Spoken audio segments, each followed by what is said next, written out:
Hi everyone, so I'm Rabbi Elli Tikvah. I'm an Emeritus Rabbi at Brighton Hove Progressive Synagogue, and I've got a very, very long love of liturgy and have been involved in the development of progressive liturgy. And I'm delighted to be sharing this session with my colleague, Rabbi Paul Freedman.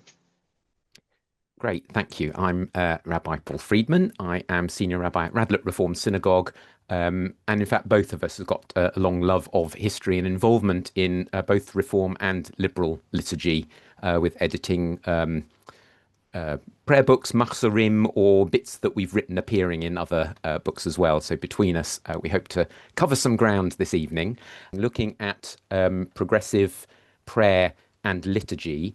And just really, this is an assortment off the bookshelf, but a lot of the sources that we'll be looking at and comparing. So you may recognize some of these on my bookshelf, but there's sort of going from maybe in chronological order. You can see Service of the Heart is actually 1967, and next to it, the High Holy Day Mass Gate of Repentance, 1973.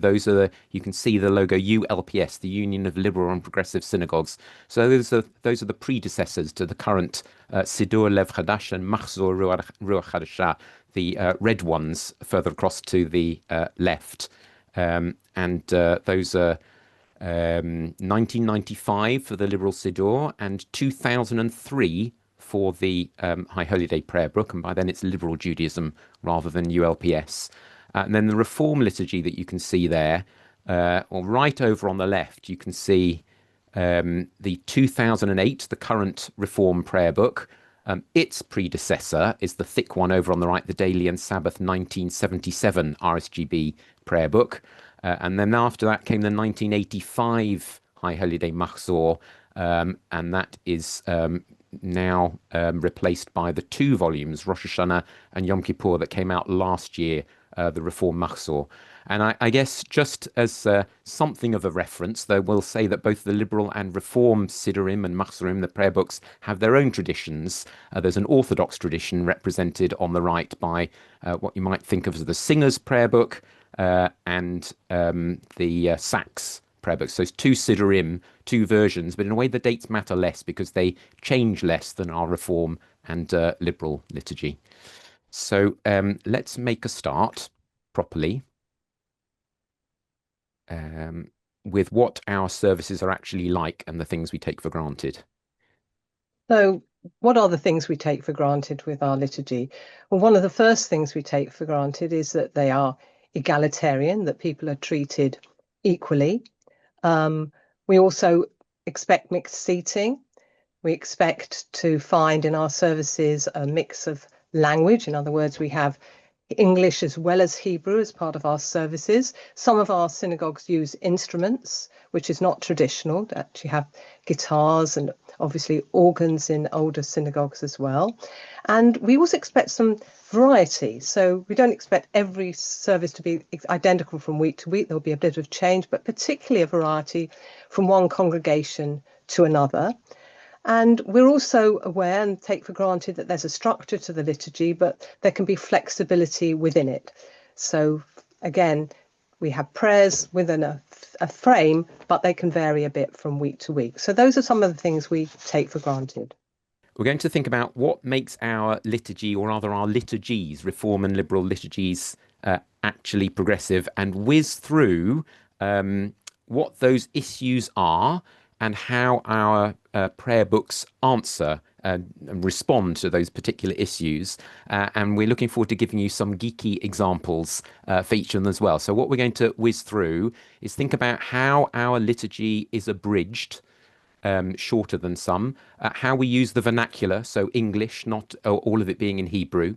Think about gender, the language that we use of ourselves, of our ancestors, and the gender we use in talking to or about God.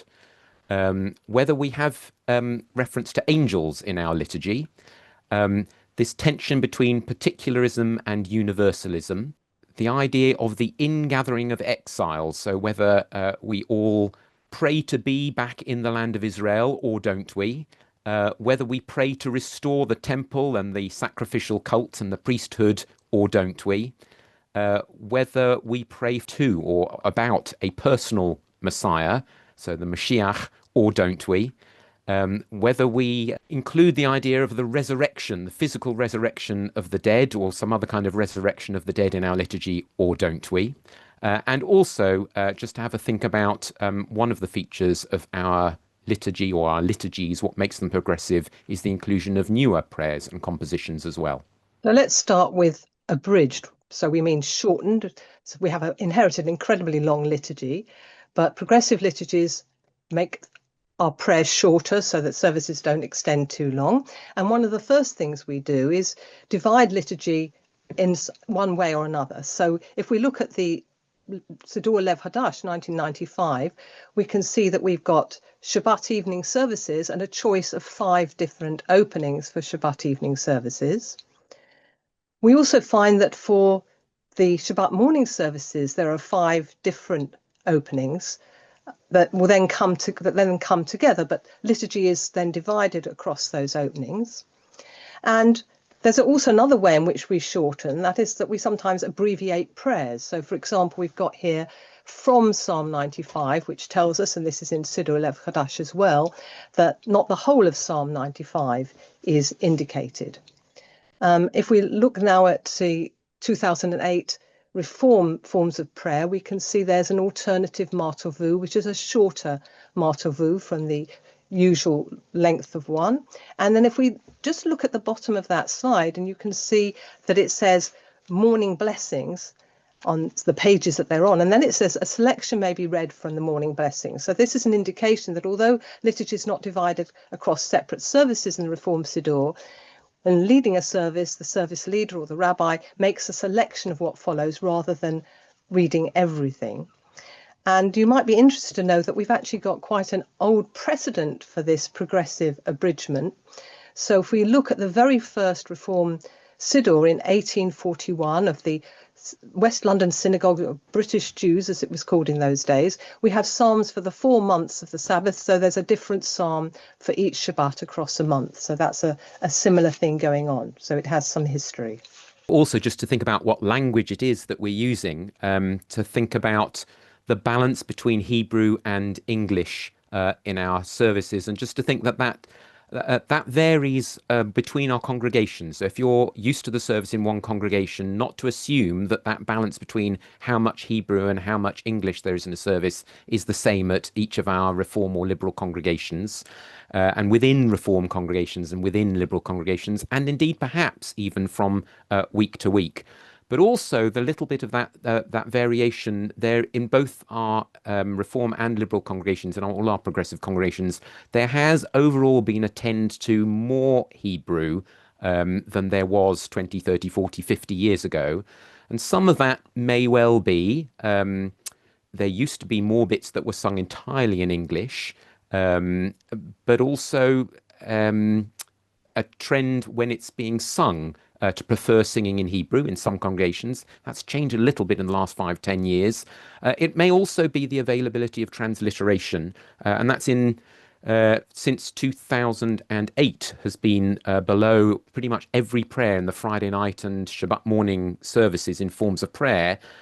In 2003, that was already the case in the Liberal liturgy, but only at the back of the High Holy Day, Machzor.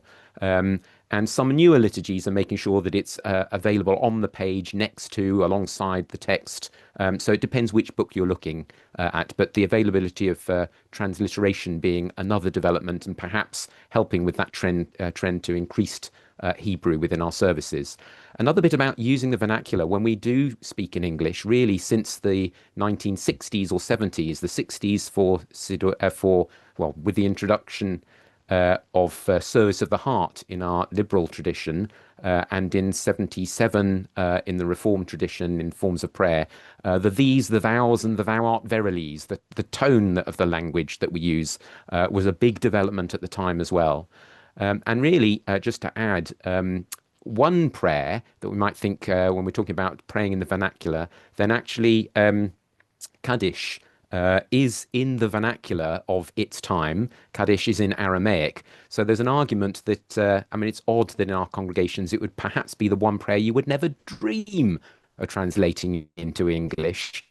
And perhaps it's the one that all the more should be in English, because the whole reason it's not in Hebrew and Aramaic was to make it understandable. And for us now, perhaps it's the rhythm of the words, and the fact that it's in Aramaic is probably less understandable to many in our congregation than the Hebrew, or especially with some transliteration to make it accessible. But this is not the Kaddish that you might be useful. This is more of a historical curiosity. In the 1977 Reform Siddur was not Yit Gadal v'Yit Kadash Shemei Rabbah, but Yit Gadal v'Yit Kadash Shemo Hagadol. So that was in earlier editions of forms of prayer from the 1840s. Kaddish had been translated from Aramaic into Hebrew. Okay, so we're now going to look at another area, gender. And we're first of all going to look at gender in terms of the prayers, so the individual, the community, the ancestors. And the first thing to say about this is that traditionally Hebrew is a completely gendered language. So I can't, in English, if I say, I thank God for something, I have to choose what I'm going to do. If I'm contemporary, I would say I want to say it in the feminine form, ani, moda ani, but in fact, in the prayer book, it's modeh ani, which is masculine. So there's a need for a shift if we're going to be inclusive around that area. And indeed, we find that that has happened. So if we look at the Forms of Prayer 2008 and we look at the blessings, if you look at the second blessing, the individual has the choice of saying, in terms of the translation says stranger, that they're either a nochri, which is masculine, or nochriya, which is feminine. And similarly, when it comes to saying whether or not one has not enslaved me, the word aved, slave, in the masculine, but shivcha in the feminine. So those are individual changes. I'm sure you're familiar with the priestly blessing that's often recited at the end of the service. Now, that priestly blessing from the book of Numbers is Yivarechacha, and the cha is masculine singular. So in Siddur Lev Chadash in 1995, in one of the concluding blessings, by having an introduction in the we form, our God and God of our ancestors, and in the Hebrew, avotenu ve'imotenu, fathers and mothers, asking God to bless us with a threefold blessing, barachenu, it's some way ameliorating the fact that the blessing itself is in the masculine singular. But there have been further developments.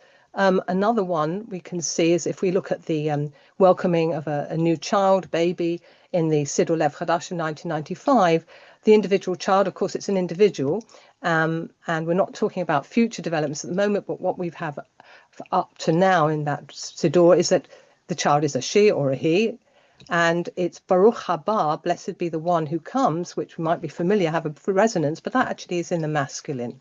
So we've got a little baby girl there, we say Barucha haba'ah, blessed be the one who comes, but blessed she who comes. Now, interesting, in 2008 forms of prayer, you actually have the option of saying the priestly blessing in the feminine. So you can see option 2 there, it says Yivarech Adonai v'yishmarech. And throughout that rendering, the whole of that priestly blessing has been put in the feminine. We then have a further development where you, in the blessing of children, may you be like Ephraim and Manasseh, Sarah, Rebecca, Ray and Leah, we actually have not only Yasimcha masculine, Yasimech feminine, but a new gender neutral form, Yasimche. And in fact, there's a non-binary gender Hebrew project that's been going for a few years, and they've chosen the segol, interestingly, 3 dots, breaks the binary, to indicate gender neutrality. And if we look below that towards the foot of the page, we can see that the priestly blessing is actually put completely in gender neutral Hebrew. Yivarechech Adonai v'yishmereche. So that's another development, and there's going to be much more in that area in the future. If we're looking now at the ancestors, so here we have the first paragraph of the Amidah, which refers to Eloheinu ve'Elohei avotenu ve'imotenu, our fathers and our mothers, ancestors in the English, and we have the male ancestors first and the female ancestors second, so that they each have their own sort of genealogy. But what's interesting and important is that each one is God of each time, Elohei. If we then look at the Reform one in 2008, the presentation's entirely different. In fact, you can choose in that one to either go across by generation. So you could go Elohe Avraham, Elohe Sarah, so because they were together and married to one another. Or actually you have the option to only do the male ancestors or the female ancestors. And when this was first introduced, there were congregations who didn't want to include the women, who did just do the male ancestors. So you've got three options there just through the presentation of those texts. Thinking about struggling with the gender of the prayers, to think about the gender that we use, the language that we use, praying to or speaking about God, this journey, this shift from translating the tetragrammaton, so the four-letter name of God, as the Lord, which we had in our progressive liturgies until middle of last century, a little later last century, and actually sometime into the 2000s, depending on which book it is. So really, now our liturgy, most of the liberal liturgy uses eternal one. The Reform liturgy chooses eternal or living God if it's combining, or our living God if it's Adonai Eloheinu. But moving away from the Lord and finding other ways. And there's a good heritage to Eternal One. Think about other translations. It's not a newfangled translation. It's really quite faithful to the letters of the word, the name of God that it's translating. If you think in German, der Ewige, or L'Éternel in French, it's really a return to that. And certainly there are Victorian prayer books that use eternal rather than Lord. It's really the King James translation of the Bible that makes us think that's the more authoritative or traditional translation. But really to think about how we struggle with language when we're talking about God.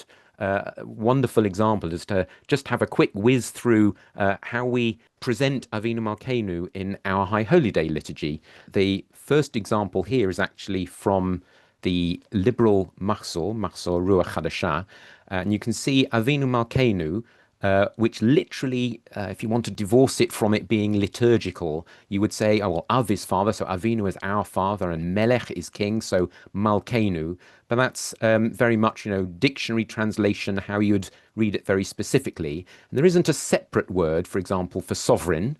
So Malkeinu could mean sovereign. We've got that flexibility in English. So it's no less faithful a translation in some ways. And then Avinu, rather than our parent, to understand Av in this sense meaning more our creator. So finding a gender inclusive English translation, but keeping Avinu Malkeinu, which in Hebrew still maybe feels more gendered.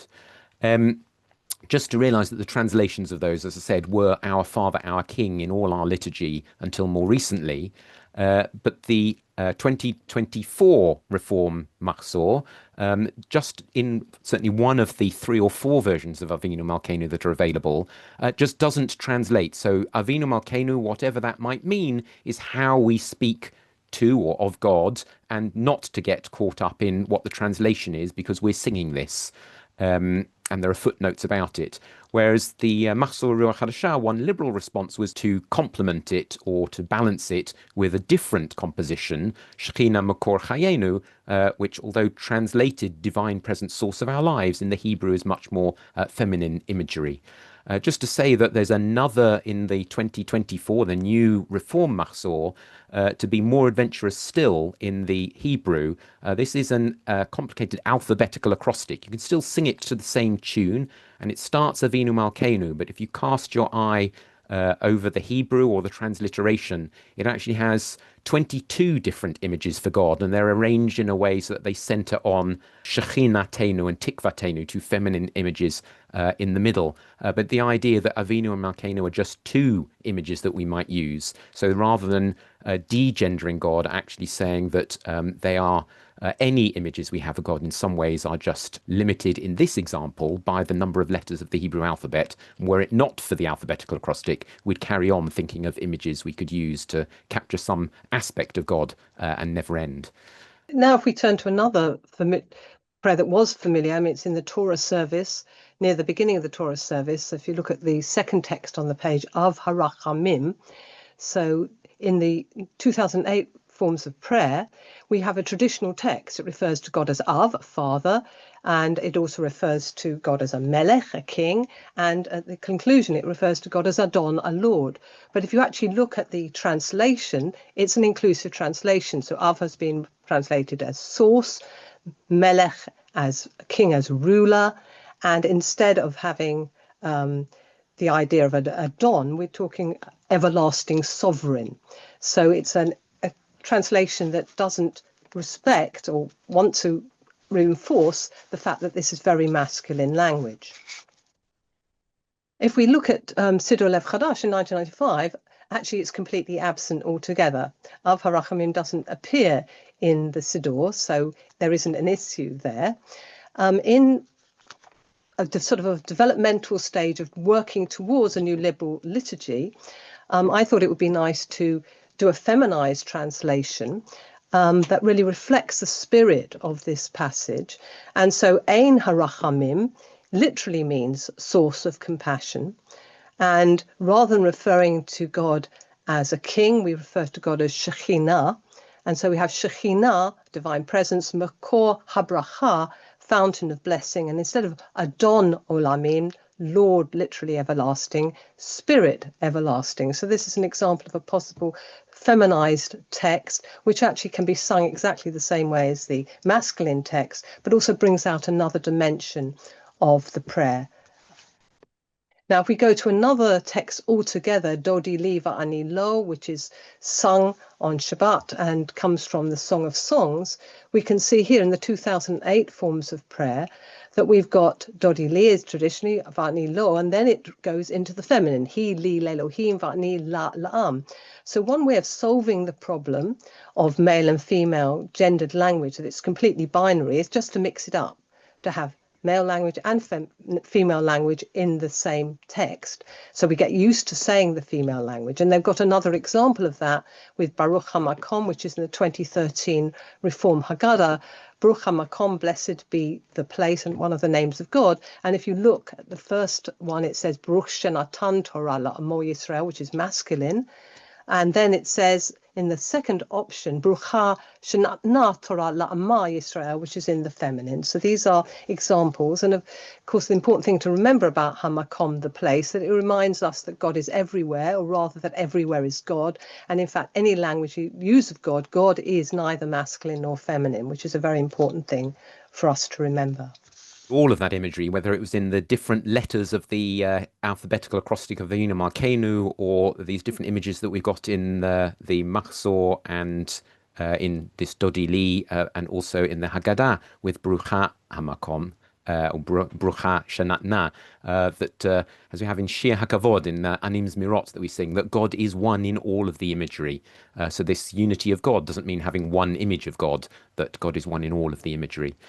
So one of the things we might say about our progressive liturgy is that we don't have angels in the same way that you might find in some Orthodox liturgy, and we just really want to say, or do we? So this is Siddur Lev Chadash, Shalom Alechem Malachei Hasharet. We do sing. Maybe we don't always look at what it means, but it's about the Shabbat angels. And actually, you might see some people, depending on which congregation, going up on tiptoes, flapping in the Kedusha, the hosts of heaven, and tucked away in Eladon. It's in blue in the Reform Siddur. Towards the end in Hebrew, it's Seraphim v'Ofanim v'Chayat HaKodesh. Kind of gets translated as all the hosts on high sing praises, but Seraphim are seraphs. So it's translated worlds unseen, giving God glory and greatness. But the angels are still hiding in there in our progressive liturgy. Now, moving on to a very important area, which is very central to progressive understanding of what it means to live as Jews, is this whole relationship between particularism and universalism. So you get an absolute, utter expression of total particularism in the traditional Aleinu prayer. So this one is from the Orthodox Siddur, and this is the translation of Rabbi Jonathan Sachs. And because it may not be familiar, I'm just going to read it. It refers to God as the author of creation, who has not made us like the nations of the lands, nor placed us like the families of the earth, who has not made our portion like theirs, nor our destiny like all their multitude. So this is absolute separation, difference expressed there. Now, there's actually something that's even more extreme in some very ultra-Orthodox prayer books. In fact, you can find it in the Art Scroll Siddur, but in brackets. Something that's a little bit insulting to other peoples, for they bow down to absurdity and emptiness and worship a God that will not save. But the mainstream one is the first paragraph that I shared with you. Now, if we look at adaptations, so in the Reform Siddur, and it's in 2008, but it's before 2008, so okay, what is the particular relationship? We want to still retain the notion of the particularism, which is important to our tradition. So here we have a quotation from the first Torah blessing, said, well, that God has chosen us from all peoples by giving us the Torah. So the Torah is the particular dimension of what it is to be Jewish. And in Siddur Lev Chadash in 1995, we find that actually the thing we want to stress about what's particular is that we've actually made the oneness of God known to the world. So whose unity it is our mission to make known, whose rule it is our task to make effective. Asher samcha ken lached et shemo. And then in an alternative in the Reform 2008 Siddur, which is why it's in blue, we actually have a quotation from the second Torah blessing. So this is another option. V'chayei olam nata b'tochenu. Asher natan lanu Torat emet v'chayei olam nata b'tochenu, who has given us the Torah of truth and planted eternal life within us. So these are the different ways in which Aleinu has been treated in progressive liturgies, preserving some of the particularism, but making it far less extreme.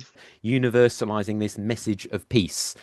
So again, back to the Sax Siddur, and Orthodox has this Oseh Shalom Bimramav, whichever tune you're singing it to, but indeed, it's may he, of course, in Sax, for God, may he who makes peace in his high places make peace for us and all Israel, and then Ve'imru, and we say Amen. So that's the question. Is that where we stop, or do we universalize this message of peace at the end of the Amidah, for example, or at the end of Kaddish? So the Siddur Lev Chadash in 95 answer to that being more universalistic is to add on after Ve'al Kol Yisrael, Ve'al Kol B'nei Adam. So the translation is all the world. Ve'al Kol B'nei Adam, of course, is all the children or maybe even sons of Adam. So all earthlings. Whereas a different answer in 2008, the Reform liturgy is Ve'al Kol Yisrael, all Israel, Ve'al Kol Ha'olam, and all the world. So although the translation has ended up the same, the Hebrew really does there mean Ve'al Kol Ha'olam and all the world, or even all of the universe, perhaps. And one of the things maybe to note that this work goes into the liturgy, and then it's a question to ask, and what do we then sing? So trying to work out how, whatever tune we're using, we can make sure that we're universal in how we're singing, as well as what's been written in the prayer book. And then really just to go beyond what happens to be in the Reform answer to how do we make it inclusive, more universal. This is from Mishkan Tefillah, so in America, but also I know Elli had used this wording in another proposed liberal liturgy, Shira Chadashah. So instead of Ve'al Kol Ha'odam, Ve'al Kol B'nei Adam, or Ve'al Kol Ha'olam, this is Ve'al Kol Yoshvei Tevel, so for all Israel and all who inhabit the earth. So different answers to how to go beyond Israel.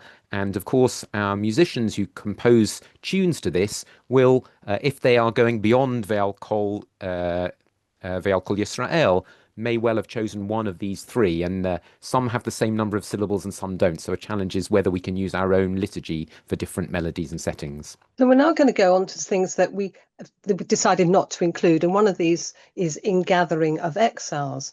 So if we look at, this is the 10th paragraph of the weekday Amidah, so it may not be familiar to everyone. It says, sound the great shofar for our freedom, raise high the banner to gather our exiles and gather us together from the four quarters of the earth, literally the four corners of the earth. Blessed are you, Lord, who gathers the dispersed of his people. So this is about, we're all exiles, we need to be gathered together in the land of Israel.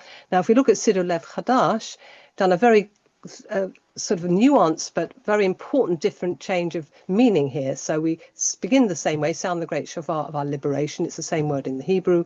Raise high the banner of redemption for all who are oppressed, and let the song of freedom be heard in the four corners of the earth. So this four corners now becomes a way of talking universally about the need for freedom from oppression. And indeed, the closing hatimah, the closing blessing says, Baruch atah Adonai podeh ashukim, we praise you, O God, Redeemer of the oppressed. And if we turn now to the Reform version of this, we can see that It begins in the same way, and we've got the same notion. May the voice of liberty and freedom be heard throughout the four corners of the earth. So very similar to Siddur Lev Hadash, but it closes in a way that connects it again to a reference to the people Israel. So the people Israel, wherever we are, not exiles, but the people Israel in the world. So here we have different ways of relating to how we transform a meaning that's about ingathering of exiles into something that is quite different. So a similar idea about whether our liturgy still prays, as I said, for the restoration of the temple and the sacrificial cult and the priesthood, and a good place to look for that is in the fifth paragraph of the Shabbat Amidah. It's in the weekday Amidah, it's one of those closing blessings, Ritzei Adonai. And again, just for reference, here it is, this prayer for the restoration of temple service in an Orthodox Siddur.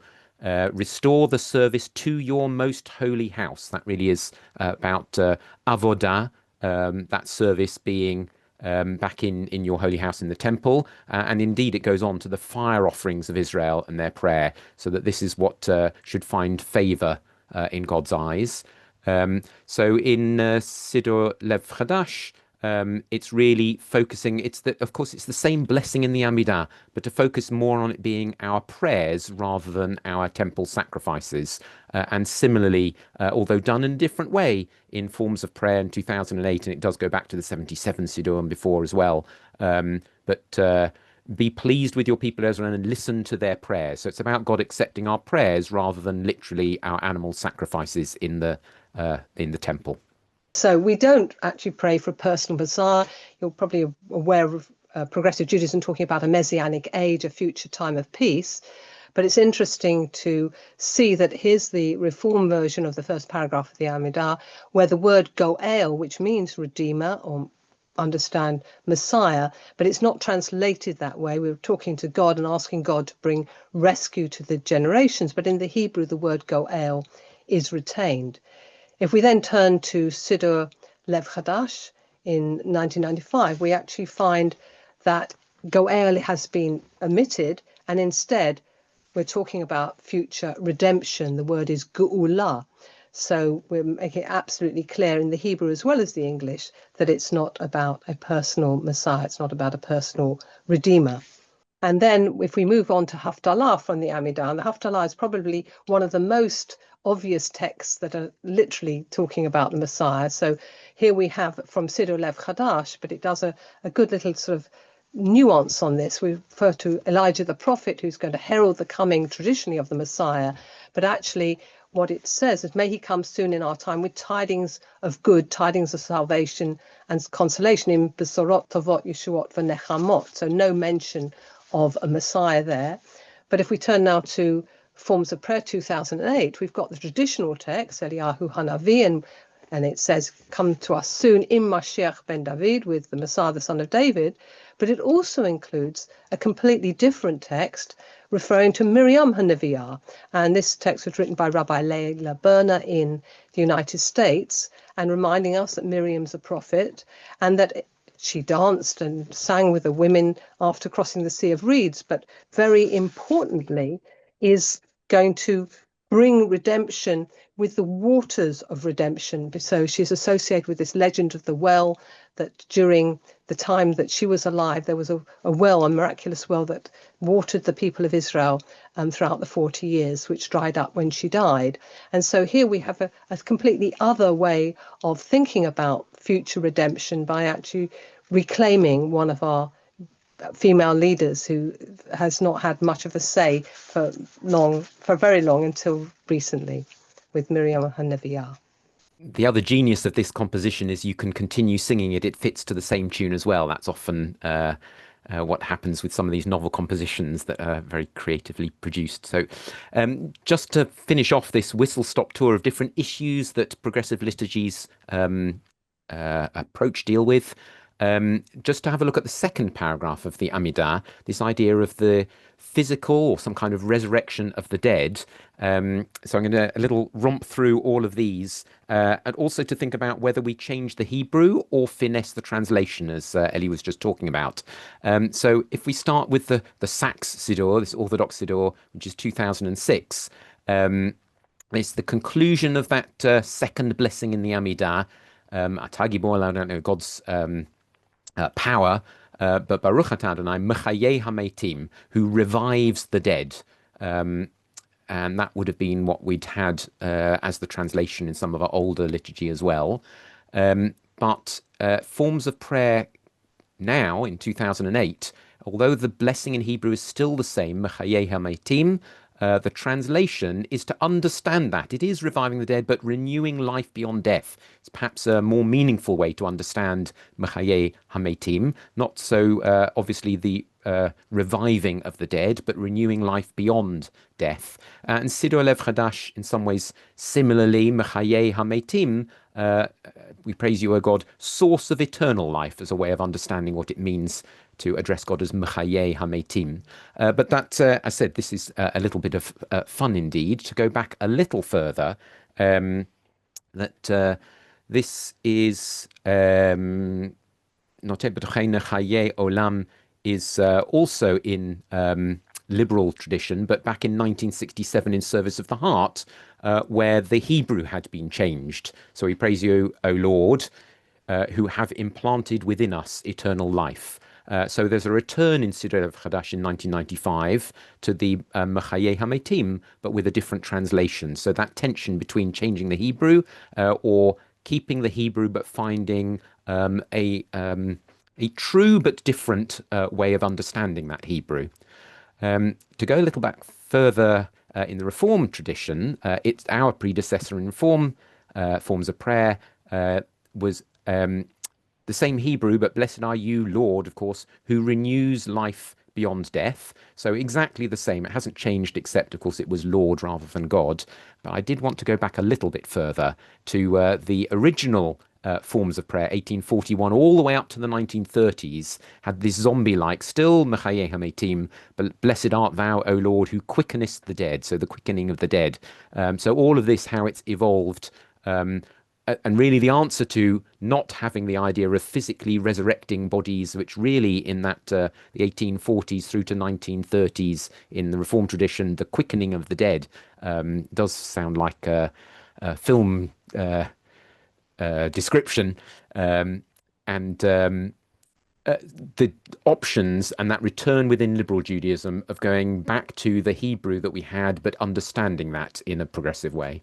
Finally, we're going to look at new prayers and compositions, because in fact, if you think of what we mean by progressive liturgy, we would expect not only that we're abridging things and tweaking things, but we're actually creating new things. So here we're looking at a page of Siddur Lev Chadash, and here we're in the Amidah and approaching the Shabbat blessing in the Amidah. And there is a prayer that's written by Rabbi John Rayner, Zichrono Livracha, may his memory be for blessing, which is only in English. And it's a contemporary prayer referring to you inspired our ancestors to hallow this day for your service, and concluding, may our worship help us to take into our hearts its message of holiness and to consecrate all our days by devotion to what is true, beautiful and good. So just expressing a contemporary feel of how we're engaging with Shabbat. So there's another very lovely John Rayner prayer at the end of the Slichot service. Slichot, the prayers of forgiveness, the way we inaugurate the High Holy Days, also by John Rayner at the end of the service. May the words we have spoken and the songs we have sung, half forgotten yet familiar. And then we have another one, which is very interesting because of the way it's been treated by both Reform and Liberal liturgy. So originally this prayer, we have eaten and been satisfied, may we not turn aside from the needs of others nor ignore their cry for food. It's originally written by Rabbi Hugo Grun, Zichrono Livracha, and found its way into the 1977 forms of prayer, but then has been included in the 2008 version with an addition, open our eyes and our hearts and our hands so that we may share your gifts. So that's in 2008. The version in 1995 in Siddur Lev Chadash refers to open our eyes and our hearts so that we share your gifts. The important thing is that we're taking Birkat Hamazon, the thanksgiving for food, and instead of just having the traditional liturgy, which many of us sing along, we actually remind ourselves that our gratitude for food is also about our responsibility to ensure that others don't go hungry. So that's been very important in the development of new prayers and compositions. I was just going to say the other reason this example is really useful is it's seeing a novel composition like that Avinu Malkeinu, where this got, interestingly, this is written in English but then translated into liturgical Hebrew. So that's happened as well. Yeah, that with the Reform version. Yeah. And another important addition that's happened in recent years, it was introduced into the 1995 Siddur Lev Chadash, is this poem by the Jewish feminist American artist, in fact. She's actually a physical artist, makes artifacts. Judy Chicago, her poem, and then all that has divided us will merge, which is sometimes used, certainly in my congregation, has been many times in Brighton Hove Progressive, as the paragraph after the Aleinu, the Al Kain, as an alternative way of talking about the future that we're hoping for, and has also found its way into forms of prayer, was originally included in the Reconstructionist prayer book in the United States. And two other examples of new prayers are these blessings that also composed by John Rayner, where we know that we have the mitzvah of tzedakah, giving to others. We also know we have the mitzvah of gimilut chasadim, loving deeds, but here we have actual blessings reminding us, so that before we give tzedakah, before we do an act of gimilut chasadim, we can say a blessing. And there's that lovely idea that it would be wonderful if we could recite 100 blessings a day. So maybe you'd like to add these into our daily prayer, these two blessings in Siddur Lev Chadash. Even the idea of a bracha, these are new brachot introduced into our liturgy. If we're reflecting on our Reform liturgy and our Liberal liturgy, that we've seen all of these progressive questions and that the responses can vary, or rather maybe when Ellie and I were discussing this, is maybe it's great that the responses should vary. And so when we're thinking about next steps, what new progressive liturgy might be, maybe we've been talking about our progressive liturgies, and that it might be about what are and will be our progressive liturgies. But actually, when we do this overview of progressive liturgy, you can still see up on screen some of the examples, those liturgies that we've been talking about, both the Siddur and the High Holy Day Machzor, but in our Reform and Liberal traditions.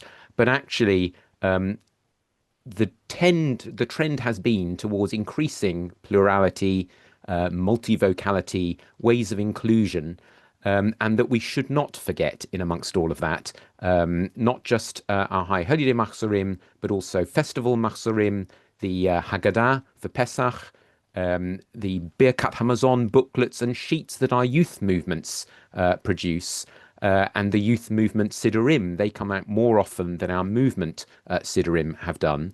And also our Jewish schools and local Chavurot are all producing new liturgy all the time.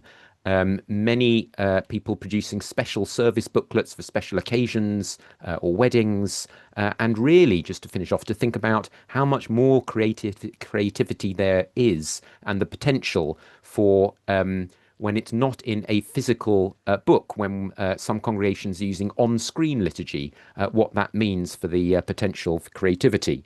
So the possibility of more diversity, but maybe to hold in balance with that in all of these, on the one hand, on the other hands, what it means, just to remember that having a Siddur and what that means for us as progressive Jews and our identity. So sharing a Siddur as well of having the possibility of different Siddurim. That idea of sharing the questions, but and shared questions, but that there are different ways of answering it. And perhaps for our Reform Siddur and our Liberal Siddur, our Reform liturgy and our Liberal liturgy, that what we've seen are common questions to which, in some ways, you'd be surprised if the answer had been exactly the same. But some examples were perhaps like at the end of Oseh Shalom, whether it's Ve'al Kol B'nei Adam or Ve'al Kol Ha'olam or Ve'al Kol Yoshvei Tevel, you pays your money and takes your choice. And we may have individually preferences for one or the other, but it might not be a movement choice. It was an editorial choice with advantages to one and the other. I was just going to say one other thing to think about is how we present liturgy on the page. And that's something that I've been involved in playing with, that you can have the different options on the page as well. So a transliteration, the Hebrew, the English, some commentary, and maybe in the lower part of a double-page spread, alternative liturgies, alternative prayers and poems. So the presentation is another aspect that we haven't had time to do here, but something you might want to think about in terms of progressive liturgies and their development.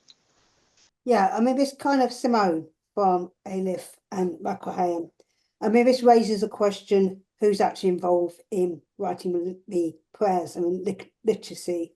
So assume, for example, we've got a good contingent of LGBTQI and women, but I wonder to what extent we've actually got disabled people involved in actually extending these prayers. Because, for example, I think I gave an example that came to mind around eating. You know, not every disabled people, some disabled people might need to be eating for have artificial nutrients provided through a peg tube. So where is space for including that in being thankful for food and drink? And that kind of thing would only be brought up if we actually engage with disabled people. And it's a bigger question, but I raise here, and you probably notice I've raised similar themes throughout, and I wondered to what extent is this new progressive movement is going to be bringing in disabled people to actually move things forward, because I'm hearing a lot about other groups, but I'm not hearing anything about strategically about disabled people's engagement. So prayer and literacy seems to be a good place for us to be there. I'll give you a good example within a matter of 5 minutes of just listening to your wonderful speeches. Thank you. Thank you. And I think you've made a very important point, and engaging with people. You probably know about LJS, who've had services for people who can't hear, and there are different ways of engagement that some congregations are already doing. But the important thing is definitely to talk with people and listen to people and find out what the needs are, and also involve people in creating liturgy as well that's appropriate for them. I've got a two-part question, really. We use a Siddur Le Hadash in liberal, but when I also bought the Reform sort of brother or sister book to it, because I just wanted to see what the differences are. And the Reform one is much more, there is explanations, and I find it much easier to handle as an autistic person. Now, where the Siddur Le Hadash, for me, you've got the English and then you've got the Hebrew, and you know there is a little bit of in between, but there isn't any transliteration. Is there anything sort of what will find a middle path between both of them at all? We've given you the dates of the book. So it's not really a reform liberal distinction. It's more to do with an accident of when the book was produced. And the example that we had before about needing to eat on Yom Kippur, for example. So inclusion in that sense is a progressive project. And the liturgy should reflect that that need for inclusion. And so there's a fabulous resources in the anthology and also in the introductory texts about those who not who might secretly eat, but actually, you know, even the reference to saying Bir Katamazon, grace after meals, when you eat on Yom Kippur, but kavanot as well. So those are in the new Reform Machzor. They're not in the 2003 Liberal Machzor, because that was 20 years earlier. And similarly, the gap from 1995 to 2008 is more about that, what progress had been made in the decade and a bit between Siddur Lev Chadash and forms of prayer. And I think Elli would say, like, a newer liberal prayer book probably would have all of that transliteration and asking questions about where on the page. And really what we found in this exchange between the two of us is all of these different options and alternatives to the same questions. And we get better and better answers, I think. A 2008 progressive prayer book may well be more accessible than a 1995 progressive prayer book. I've used progressive in both senses, where of course I'm referring to the 2008 It Happens to Be Reform prayer book and the 1995 It Happens to Be Liberal prayer book. The 1995 was groundbreaking in its inclusion and the language about God that we've been talking about, and 2008 was catching up on that. But inclusion in terms of transliteration and accessibility in that way, 2008 was ahead of the 1995 Siddur. And the first steps for that in the liberal Mahsor was in between the two in 2003, very late on in the production of the 2003 High Holy Day Mahsor in the liberal movement. Transliteration was included, but in order not to increase the weight, it's all in an appendix at the back. So it's really a journey, and you could think of it as what's happening in Reform and what's happening in Liberal, or you could think of it as what's happening in Progressive Liturgy and see it all as this one taking a step on the shoulders of the predecessor. Mine isn't a question, but a comment that there is a spiritual element to our long tradition. As well as the very welcome modifications and additions that both sides of the progressive movement have done, and very welcome. I mean, I came originally from a more or less orthodox background, and I joined a reform shul in my early 30s, and I found that for a couple of years, I wasn't sufficiently moved by the Reform funeral liturgy. It's a wonderful liturgy, but I felt I was missing the very long tradition of the Orthodox liturgy. I've got over that now, but this is an element, our long-standing tradition and history is a factor to bear in mind, I think. Well, I think it very much has been. And what's interesting, and what Rabbi Paul was saying about the developments one after the other and progressing forward, is that in several of the things that we pointed out with Mechaye HaMeitim, that we've actually restored some things from the past. And one of the reasons for that is actually the developing impact of the Shoah. Now, you might think the impact of the Shoah was felt immediately after the Shoah, but in fact, it took till the 1990s, I think till the 50th anniversary, really, for people to really begin to have a sense of that impact. And that is reflected in Siddur Lev Chadash, which is much more traditional than Service of the Heart. It has a structure to the service. It restores the themes of that traditional service. So there's a lot more tradition there. So it's not just a thing of moving forward and jettisoning things. It's a much more complex, nuanced process of being more radical in some ways, developing a respect for traditions that were lost in other ways. So it's not quite as simple as just moving forward and forgetting the past. So I'm quite a spiritually based person. That's where I'm coming from. And I do, on a critical level, I do feel that we can cherry pick what goes in and what comes out. And what really does concern me is we could be throwing the baby out with the bathwater by saying, oh, we're not going to accept Satan. We're not going to accept the resurrection of the dead, because of how we believe in our modern society, which frankly, none of us can put our hands up and say we know the answers. And I really do. I'm so grateful I'm born a Jew. I think the men say they're glad they're born men, but I'm glad I'm born a Jew. And I do feel it's the truth.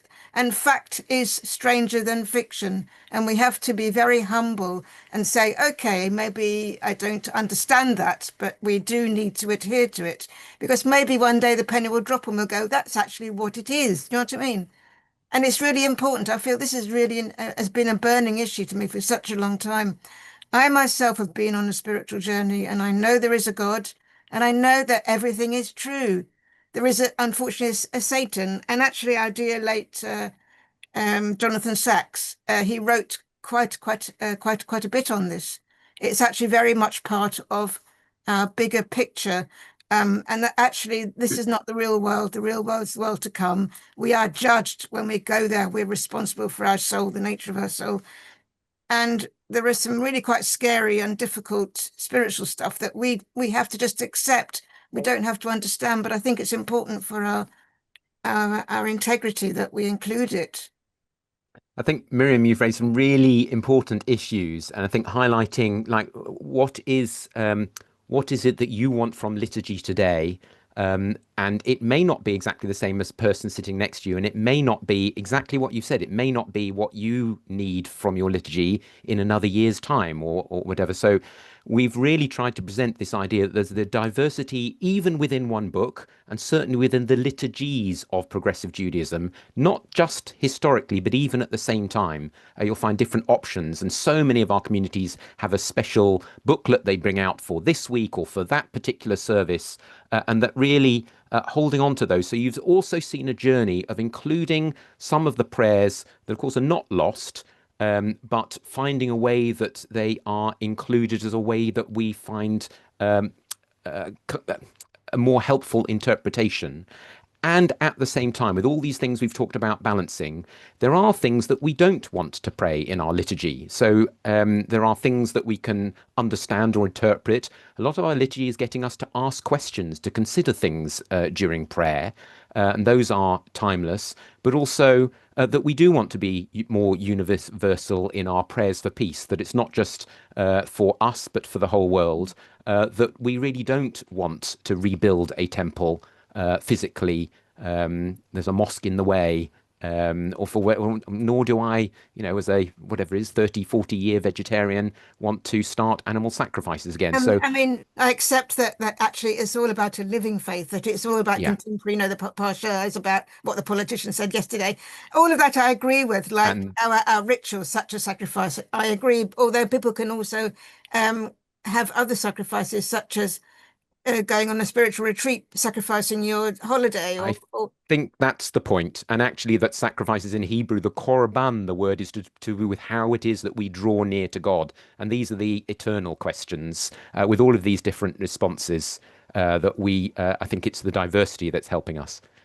I just want to say I went to an ordination today at Leo Beck on Zoom, and I think this was a very good example of machloket in terms of how we view liturgy and our various thoughts. But I just wanted to say sometimes, and I think Paul mentioned this, fitting the change of words into the tunes to which we're familiar.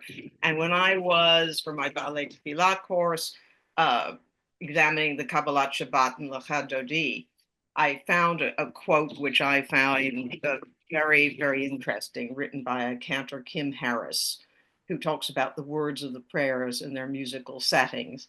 And I think just as a way, sometimes I find it very difficult to say any of the words, to be perfectly honest. And as I said to Rabbi Richard the other day at a bar mitzvah, I was the person who turned up 0 in terms of what I could believe or not believe. But she says, if our prayer, or she quotes from the Sha'arei Tefillah, if our prayer were music only, we could surely sing our way into the world we want, into the heaven we desire. Each would put his own words to the melody. From every song would pour 100 different prayers. But our past has taught us words, and though we pray the music, we cannot always pray the words. The words do not always speak for us, nor can we always understand them. It's an important thing to remember, that the musical dimension and the music speaks in a different way. And for all of us, I'm sure there are tunes that the words are, even if we do agree with them or don't, are irrelevant to the impact of the music. So thank you for raising that.